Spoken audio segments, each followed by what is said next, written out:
नमस्कार दोस्तों, ocean network में आपका स्वागत है। एक अनार सौ बीमार वाली कहावत तो आपने सुनी ही होगी। हरियाणा कांग्रेस पर बिल्कुल फिट बैठती है। अब भूपेंद्र सिंह हुड्डा 2 बार के चीफ मिनिस्टर रहे हैं, 2004 से 2009 तक, 2009 से 2014 तक। वो खुद अगर कांग्रेस पार्टी को बहुमत मिलता है तो तीसरी बार मुख्यमंत्री बनने के लिए पूरा जोर लगा रहे हैं, पूरी तैयारी में हैं। और जो 31-32 टिकट अभी तक घोषित हुए हैं कांग्रेस की पहली सूची में, उनमें अधिकांश चेहरे भूपेंद्र सिंह हुड्डा की पसंद के ही बताए जा रहे हैं। तो भूपेंद्र सिंह हुड्डा तीसरी बार मुख्यमंत्री बनने की तैयारी कर रहे हैं। इनके अलावा कुमारी सैलजा, जो कई बार की सांसद हैं, पूर्व केंद्रीय मंत्री हैं, दलबीर सिंह की बेटी हैं, जो खुद भी केंद्र में मंत्री रहे हैं, वो भी अपने समर्थकों के जरिए अपना नाम आगे बढ़वा रही हैं। गुड़गांव में पिछले दिनों पोस्टर भी लग गए थे। तो कुमारी सैलजा ने भी पिछले दिनों ये कहा कि मैं भी विधानसभा चुनाव लड़ना चाहती हूँ। और जब कांग्रेस के हरियाणा मामलों के प्रभारी बावरिया ने कहा कि किसी सांसद को विधानसभा चुनाव लड़ने का मौका नहीं मिलेगा, तो उन्होंने ये कहकर के हरियाणा के प्रभारी की बात को काट दिया कि इसका फैसला पार्टी नेतृत्व यानी हाईकमान करेगा। रणदीप सुरजेवाला एक और चेहरा है। उन्होंने तो साफ तौर पर कह दिया कि हर कोई अपने प्रांत का नेतृत्व करना चाहता है, यानी वो भी मुख्यमंत्री बनना चाहते हैं, और इसमें बुराई भी क्या है। और रणदीप इसलिए भी एक सीरियस चेहरे माने जा रहे हैं क्योंकि राहुल गांधी के बड़े विश्वस्त रहे हैं एक दौर में, और लंबे समय तक वो पार्टी के महासचिव भी रहे और मीडिया के प्रभारी भी रहे। और उस दौर में उन्होंने बड़ी मेहनत भी करी। जो राहुल गांधी का एजेंडा था प्रधानमंत्री नरेंद्र मोदी की छवि मलिन करने का, तो रणदीप सुरजेवाला ने उसमें बढ़ चढ़ करके हिस्सा लिया और खूब बयानबाजी की उन्होंने। उसको लेकर के तमाम तरह के सवाल भी उनके ऊपर खड़े हुए थे कि रणदीप तो इस तरह की बयानबाजी के लिए नहीं जाने जाते हैं। कम से कम हरियाणा में जब तक वो राजनीति कर रहे थे तो बहुत सॉफ्ट स्पोकन थे, और इस तरह के हमले प्रधानमंत्री पर मेरे विचार से राहुल गांधी की संगत में आने के बाद ही उन्होंने करने शुरू किए। बहरहाल उन्होंने भी कह दिया कि मुख्यमंत्री तो वो भी बनना चाहते हैं, और कैथल में वो लगातार संपर्क भी कर रहे हैं, कैथल के लोगों से बातचीत भी कर रहे हैं। ये भी कह रहे हैं कि साहब पुराने मिस्त्री को ही लोग बुलाते हैं। उन्होंने ये भी बयान दिया हाल में कि साहब अगर मैं मुख्यमंत्री होता तो कैथल के विकास के लिए 100-200 करोड़ तो रुपए तो मैं ऐसे ही दे देता। तो अब कितने लोग हो गए मुख्यमंत्री पद के दावेदार के रूप में?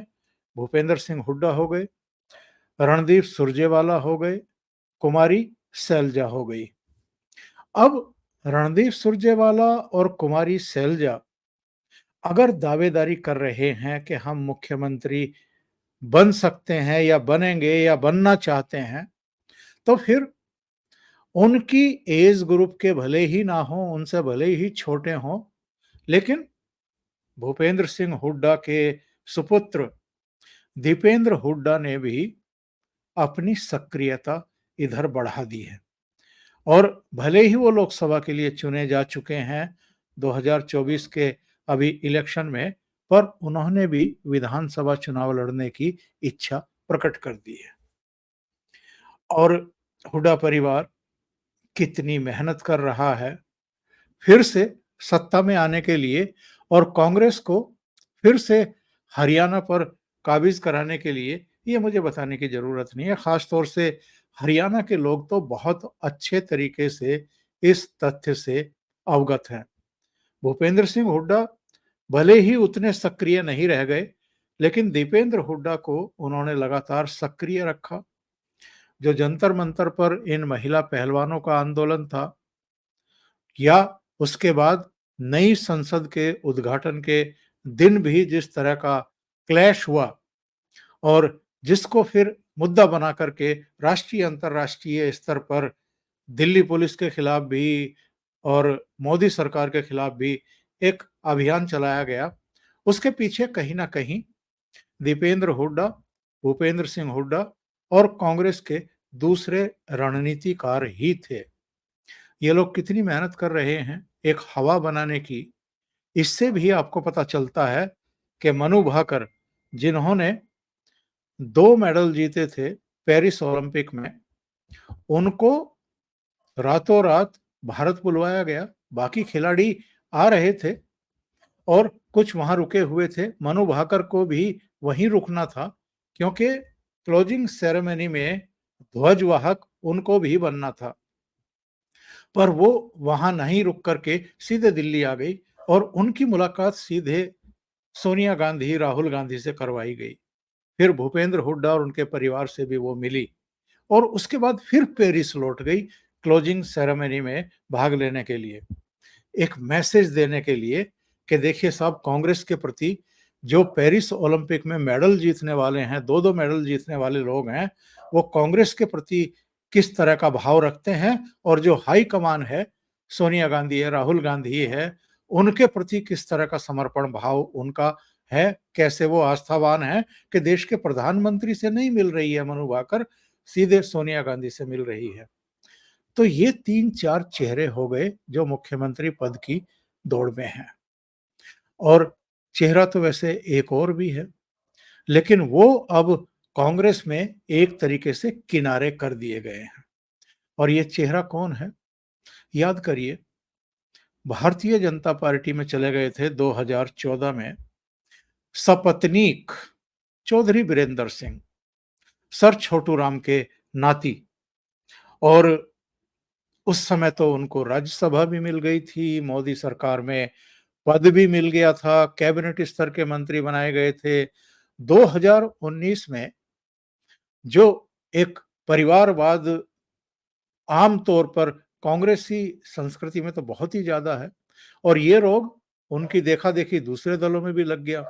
अब तो कांग्रेसी ये कहकर के और भी हल्ला काटते हैं कि भारतीय जनता पार्टी कौन सा पीछे है, और अलग अलग राज्यों में भारतीय जनता पार्टी के ऐसे कई नेताओं के नाम, उनकी संतानों के नाम भी वो ले आते हैं सोशल मीडिया पर भी और वैसे भी, कि साहब जरा देख लीजिए, भारतीय जनता पार्टी वाले बहुत चिल्लाते हैं कि कांग्रेस में ही परिवारवाद है, ये तो भारतीय जनता पार्टी में भी है। वो उसकी काट के लिए ठीक है, लेकिन कांग्रेस पार्टी में जिस तरीके से कुछ ही परिवार संगठन में पदों पर आसीन रहते हैं या कब्जा जमाए रहते हैं, वो एक्चुअल में परिवारवाद कहलाता है। बहरहाल, चौधरी बीरेंद्र सिंह भी बहुत सालों से इस प्रतीक्षा में थे कि कभी तो उनकी भी लॉटरी लगे, कभी तो वो भी मुख्यमंत्री बनाए जाएं। और 1991 का तो वो बार बार अपने इंटरव्यू में भी जिक्र करते हैं कि राजीव गांधी किस तरीके से उनको मुख्यमंत्री बनाना चाहते थे, पर चूंकि चुनाव प्रचार के दौरान ही राजीव गांधी नहीं रहे थे, और उसके बाद फिर चौधरी भजन लाल जो है वो मुख्यमंत्री बना दिए गए थे हरियाणा में, और वो रह गए थे तो रहे ही गए, उसके बाद उनका नंबर नहीं आया। तो चौधरी बीरेंद्र सिंह भारतीय जनता पार्टी छोड़ करके वापस कांग्रेस में चले तो गए, लेकिन उनकी पूछ नहीं हो रही है। हिसार से अपने बेटे को चुनाव लड़वाना चाहते थे। एक बार संकेत भी मिल गए थे कि उनको टिकट मिलेगा, लेकिन आखिरी समय पर उनका टिकट काट दिया गया और जेपी को वहां से टिकट दे दिया गया। जेपी वहां से जीत करके पार्लियामेंट पहुंच भी गए। तो चौधरी बीरेंद्र सिंह भी अवसाद की स्थिति में होंगे, क्योंकि मीटिंग्स वगैरह में भी कहीं उनकी कोई चर्चा नहीं होती है। और कोई अखबारों में भी, मीडिया में भी इधर दिखाई नहीं देते हैं। तो चौधरी वीरेंद्र सिंह भी हम मान करके चलते हैं कि एक ऐसा छिपा हुआ चेहरा है जो सामने आकर के कब दावेदारी कर दे कि मैं भी हूं, मैं तो पुराना कांग्रेसी हूं, तो वो कब दावेदारी कर दे कुछ कह नहीं सकते। बनेंगे नहीं बनेंगे वो एक अलग मामला है, लेकिन चेहरा तो वो भी हैं। तो कितने लोग हो गए साहब, पिता पुत्र, यानी भूपेंद्र सिंह हुड्डा और दीपेंद्र हुड्डा हो गए, रणदीप सुरजेवाला हो गए, कुमारी सैलजा हो गई, चौधरी वीरेंद्र सिंह हो गए, और जो इनके प्रदेश अध्यक्ष हैं वो भी अपनी दावेदारी रखेंगे ही कि भाई मैं भी प्रदेश अध्यक्ष हूं। किरण चौधरी एक और चेहरा हो सकती थी, वो भारतीय जनता पार्टी में जा चुकी हैं। और कैप्टन अजय यादव पुराने कांग्रेसी हैं, मंत्री भी रह चुके हैं, कई बार चुनाव लड़ चुके हैं। इस बार उनके बेटे चुनाव लड़ने की तैयारी में हैं। लेकिन कैप्टन अजय यादव भी एक और चेहरा है जो अहिरवाल से आते हैं। एक जमाने में तो आपके राव इंद्रजीत भी हुआ करते थे। बहुत सारे चेहरे कांग्रेस में मुख्यमंत्री पद के दावेदार हो सकते हैं अतीत में, अगर इनका सबका आकलन करें। लेकिन कुछ ही परिवार वहां कांग्रेस की पसंद रहे हैं। 80 के दशक में देखें तो बंसीलाल इंदिरा गांधी के नजदीक हुआ करते थे, संजय गांधी के नजदीक हुआ करते थे। बाद में बंसीलाल और भजनलाल अल्टा पल्टी में बनाए जाते रहे, और उसके बाद फिर रिजिम चेंज हुआ तो भजनलाल को भूपेंद्र सिंह हुड्डा ने जो है रिप्लेस किया। तो वहां अभी भी भूपेंद्र सिंह हुड्डा का अपर हैंड है, क्योंकि उन्होंने ये समझा दिया है कांग्रेस नेतृत्व को कि हरियाणा में अगर चुनाव जीतना है, बहुमत हासिल करना है, तो जो जाट हैं उनको प्रमुखता दी जाए। हालांकि जो पहली सूची भारतीय जनता पार्टी की आई है उसमें 13 जाट चेहरों को टिकट दिए गए हैं, और जो अभी 32 की पहली सूची आई है, 31 की पहली सूची आई है, इसमें ही 12 जाट चेहरों को कांग्रेस ने टिकट दे दिए हैं। इसका मतलब ये है कि भूपेंद्र सिंह हुड्डा जो चाह रहे हैं, जो कह रहे हैं, उसी पर कांग्रेस नेतृत्व अमल करता हुआ दिखाई दे रहा है। इसका मतलब ये भी होता है कि चाहे कुमारी सैलजा इच्छा व्यक्त कर रही हों चुनाव लड़ने की, चाहे रणदीप सुरजेवाला इच्छा कर रहे हों, रणदीप इस समय राज्यसभा के सदस्य हैं, कुमारी सैलजा राज्यसभा की सदस्य हैं, दीपेंद्र हुड्डा लोकसभा के सदस्य हैं। इसके बावजूद इनकी इच्छा है कि ये विधानसभा चुनाव लड़ें, और अगर नई पीढ़ी के ही किसी को नेतृत्व का अवसर देना है और भूपेंद्र हुड्डा का नंबर काटना है, तो फिर दीपेंद्र आगे आएगा, रणदीप सुरजेवाला आएंगे, इसके अलावा कुमारी सैलजा आएंगी। तो वहां बड़ा दिलचस्प राजनीतिक खेल होता हुआ दिखाई दे रहा है।